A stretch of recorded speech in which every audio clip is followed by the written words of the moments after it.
Saya kali ini akan membahas tentang satu fenomena yang menurut saya adalah sebuah kesesatan yang besar sekali. Ada seorang hamba Tuhan yang muda ya, nah, sebutlah namanya Gareng gitu. Dia membuat gebrakan yang nanti dia mengakui sebagai hal yang iseng, yaitu dengan cara membuat sepatunya itu seakan-akan berisi, sehingga orang-orang yang mendekat lalu terhuyung-huyung, sempoyongan, bahkan jatuh. Apakah ini dari Tuhan? Apakah ini demonstrasi kuasa Allah? Saya nyatakan tegas, sangat yakin bukan dari Tuhan. Kenapa? Kuasa Allah ketika masuk dalam diri orang, orang mempunyai kekuatan ketegaran dalam menghadapi kehidupan dengan pikiran yang dicerahkan, melihat semua dalam perspektif Tuhan. Karena kata pertobatan atau metanoia itu ada perubahan nous, cara pandang dan berpikir, menghasilkan pikiran-pikiran yang sehat. Bukan ketika menghadap Tuhan, sempoyongan, keleyengan, kayak orang mabuk ciu. Kalau dalam kungfu tinju mabuk, sempoyongannya itu ada arahnya semua. Dibuat ya. Sehingga filosofinya adalah mabuk dalam kesadaran, sadar dalam kemabukan. Tetapi ketika orang mendekat kepada sepatu yang sudah di hong pilaheng mungkin, membuat orang terhuyung-huyung, saya beritahu, cuma ada dua kemungkinan. Pertama itu adalah praktek kuasa gelap. Dan yang kedua adalah itu hipnosis massal. Di mana orang-orang dibentuk di dalam pikirannya, dalam subconscious, bahwa itu berkuasa. Sehingga tubuhnya, sarafnya sendiri yang menyuruh dia untuk sempoyongan dan tidak bisa melewatinya.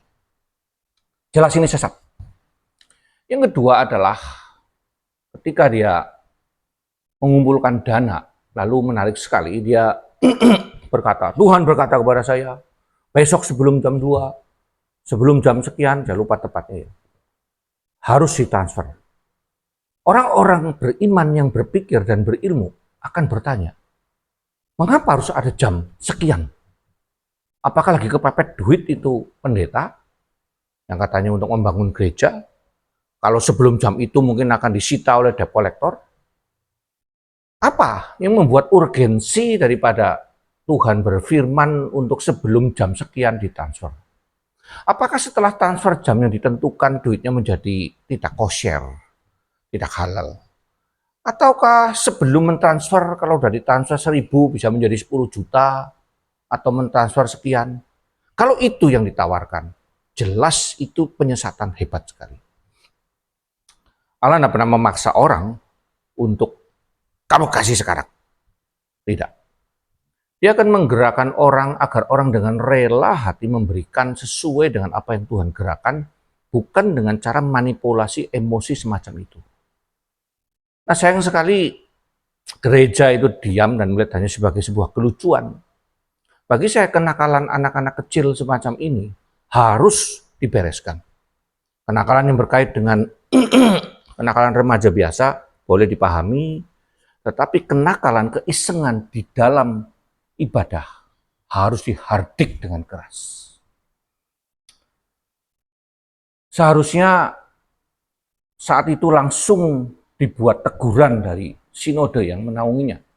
Cuma persoalannya satu kemudian. Sinode atau gereja tempat dia bernaung mungkin juga merasa itu hal yang benar. Ini jadi persoalan.